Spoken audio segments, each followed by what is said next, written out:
Acting is about making decisions.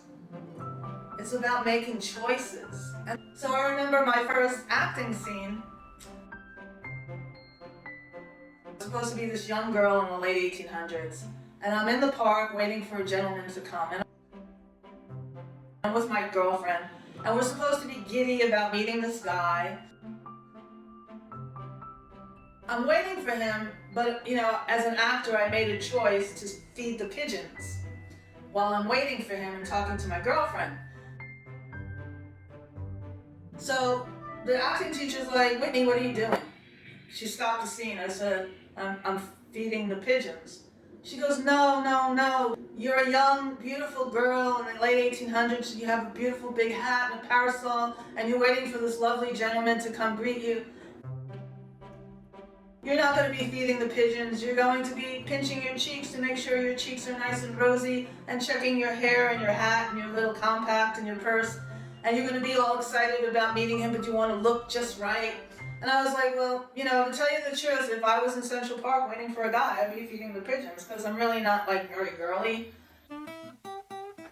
And she says, "Well, you see, it's not about you. It's about the character in the late 1800s, you see, because in the late 1800s, most women had to get married to an aristocratic man, hopefully, so that they would be well taken care of, because women didn't work too much. They didn't have careers in those days. But when you're young, you don't think about these things, and so you learn."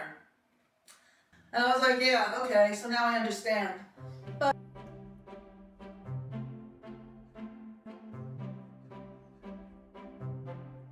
And that's what your life is about.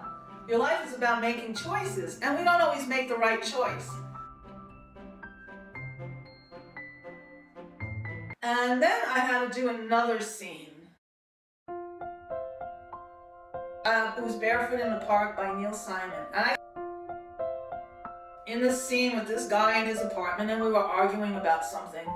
After the scene was done, the students in the class said, "We really didn't understand what Whitney was saying and what she was doing, because she looked extremely angry. Because you see, I had a heavy New York accent. So I talked like I was going to the store to buy a cup of coffee." So when I was talking very fast, because I'm from Queens, and that's we all talk like this. And we don't know we talk like this.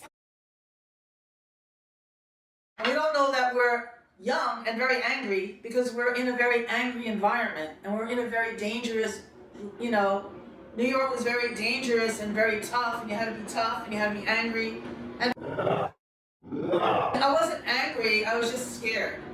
So when you're on stage, the fear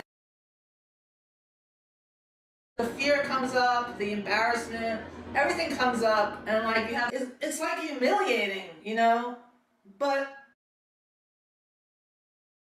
you have to take constructive criticism, because you're not aware of yourself. Like, I would say "Jeet." They were like, "What?" I like "Jeet." I'm like, "Why don't you understand what I'm saying?" Jeet. I'm like, nobody knows what "Jeet" means. Jeet? Did you eat?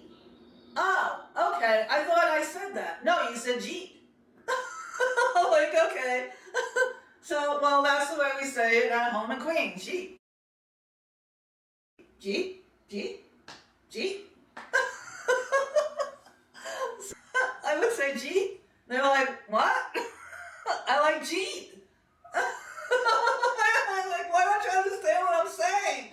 Self-awareness. You can't have self-awareness unless you put yourself out there and you actually try to do something.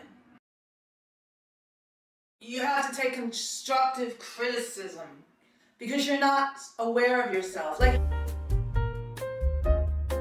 humility is good, because then I had to take speech classes for 2 years.